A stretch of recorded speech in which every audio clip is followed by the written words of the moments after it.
आखिर आप सबको पता चल ही गया होगा, यूपीएससी 2023 का फाइनल रिजल्ट रिलीज हो चुका है। जी हाँ, यूपीएससी 2023 का जो फाइनल रिजल्ट था उसका लंबे समय से इंतज़ार था। लग रहा था कि कल रिजल्ट आ जाएगा, बट कल रिजल्ट रिलीज नहीं हुआ। आखिरकार आज रिजल्ट रिलीज हो चुका है।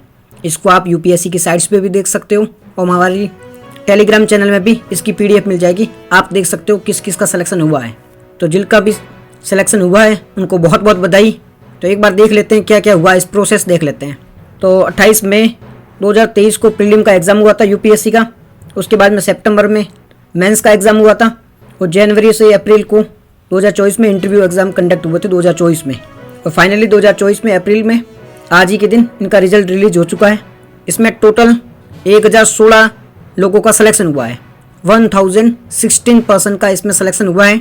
अगर आप कैटेगरी वाइज देखोगे जो general 347, EWS 115, OBC 303, SC 116, ST 86, total 1016 लोगों का सिलेक्शन हुआ है। 240 अभी रिजर्व लिस्ट के लिए बाकी है। रिजर्व लिस्ट यानी कि आगे आने वाला है।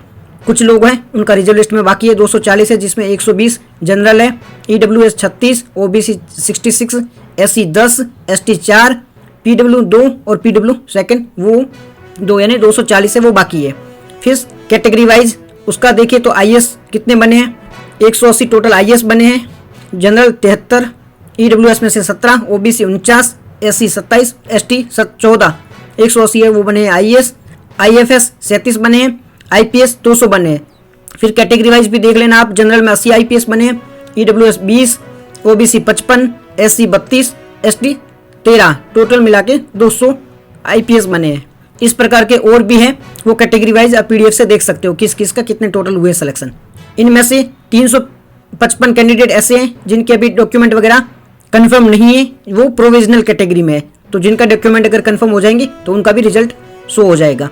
तो वो 355 है। अब सबको जानना होगा टॉप किसने हुआ, तो टॉपर आप सबने देख ही लिया होगा, आदित्य श्रीवास्तव जी है, ये इन्होंने टॉप किया है। सेकंड रैंक पर अनिमेश प्रधान जी है। तो आदित्य श्रीवास्तव जी ये टॉप किया है। पिछले 2 साल से गर्ल्स टॉप पर थी, इस बार है आदित्य श्रीवास्तव जी मेल है, वो टॉपर है। इनके आप रोल नंबर भी दे सकते हो 2629523। अब जाके इनका रिजल्ट भी चेक कर सकते हो। सेकंड रैंक किसकी, अनिमेश प्रधान जी की है। थर्ड रैंक है वो है अनन्या रेड्डी जी की। तो ये टॉप 3 है। उसके बाद में और भी रिजल्ट दे रखा है, वो आप पीडीएफ में जाके देख सकते हो कौन कौन है, आपकी जानकारी में कौन कौन है, तो वो कमेंट में बता भी सकते हो। अब ये तो थी रिजल्ट से रिलेटेड इन्फॉर्मेशन। अब हम इस रिजल्ट से क्या सीख सकते हैं और हमें आगे क्या करना चाहिए उसके बारे में देख लेते हैं। देखो ये रिजल्ट आया है, अब हर कुछ जो इसका सिलेक्शन हुआ है उनके अलग अलग इंटरव्यूज आएंगी, उनकी अलग अलग जो तैयारी कैसे करी थी है ना, उनके बारे में स्ट्रेटेजी आएगी। तो आप अगर प्रीलिम के लिए तैयारी कर रहे हो, 2024 के लिए तैयारी कर रहे हो, तो आपको वो स्ट्रेटेजी भी फॉलो नहीं करा, क्योंकि आपके पास में ऑलरेडी एक स्ट्रेटेजी होगी। आपने ऑलरेडी एक बुक लिस्ट वगैरह तैयार कर रखी होगी, आप है ना उस डायरेक्शन में ही चल रहे होंगे, तो आपको पता है कैसे प्रीलिम क्लियर करनी है।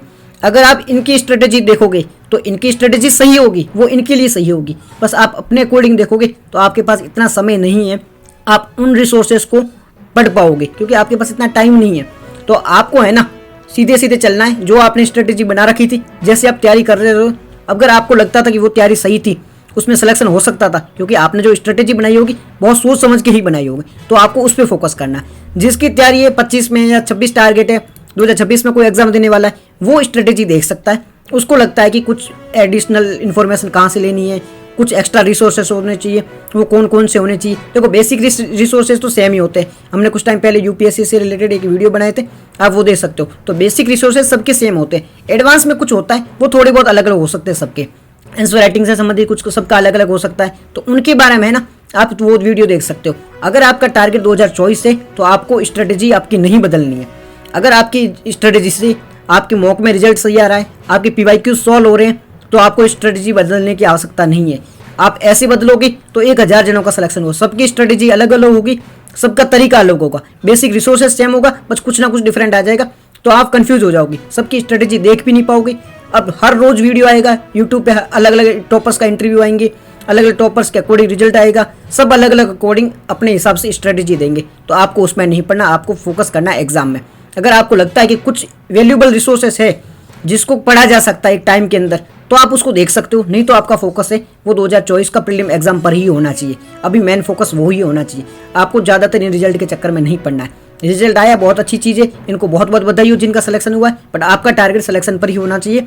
आपका टारगेट यही होना चाहिए कि 2025 में जब रिजल्ट आए उसमें हमारा नाम हो। यही टारगेट करके आपको तैयारी करनी है। देख सकते हो जिसका 25-26 का एग्जाम है वो स्ट्रेटजी भी देख सकते हो, इनका इंटरव्यू भी देख सकते हो, उस हिसाब से अपना बेसिक बना सकते हो, रिसोर्सेज तैयार कर सकते हो। बट एक बार रिसोर्सेज तैयार हो जाए उसके बाद में फिर बदलना नहीं है। फिर अलग अलग टॉपर के इंटरव्यू आएंगे, उसके अकॉर्डिंग नहीं बदलना है। एक बार तैयार कर लो, फिक्स कर लो और उसके अकॉर्डिंग काम करो।